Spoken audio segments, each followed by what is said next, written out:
Friends வாங்கம்மா கனி cooking channel. இப்போ வந்து கத்திரிக்காயும் சௌச்சவும் வச்சு நம்ம சாம்பார் செய்யலாம்.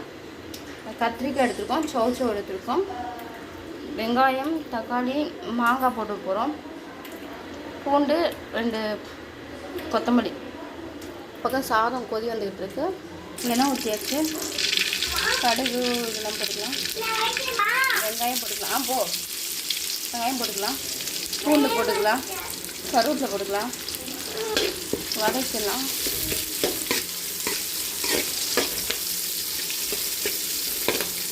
தக்காளி போட்டுக்கலாம்,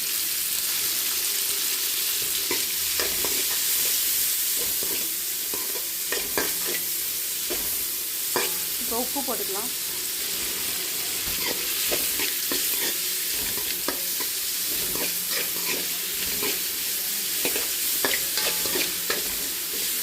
இப்போ கத்திரிக்காயும் சௌச்சவும் எடுத்து போட்டுக்கலாம்.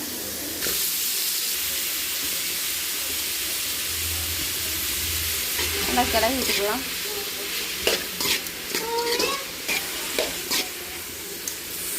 மிளகாத்தூள் போட்டுக்கலாம், தனியாத்தூள் போட்டுக்கலாம், மஞ்சத்தூள் கொஞ்சம் போட்டுக்கலாம், தனி மிளகாய்த்தூள் போட்டுக்கலாம். எல்லாத்தையும் வதக்கிடலாம்.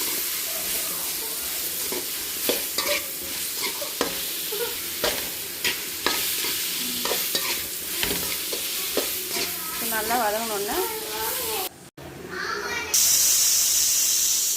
நல்லா பருப்பு வெந்துருச்சு.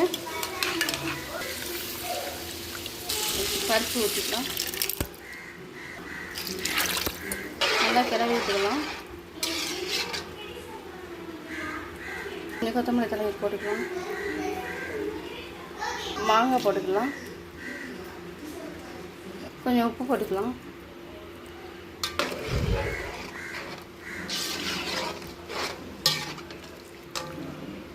நல்லா கொதி வரட்டும்.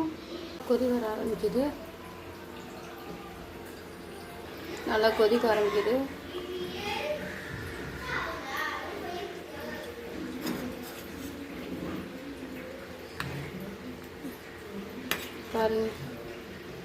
மேலே கத்திரிக்காய், சௌச்சவ், மாங்காய் சாம்பார். இது நம்ம ஸ்டைலில் நம்ம வைக்கிற குழம்புமா அழகாக இருக்கும். அப்படியே சாப்பாடுக்கெலாம் செம்ம டேஸ்ட்டாக இருக்கும் இந்த சாம்பார்லாம். எல்லாத்துக்கும் வச்சு சாப்பிடும்போது அவ்வளோ டேஸ்ட்டாக இருக்கும்மா.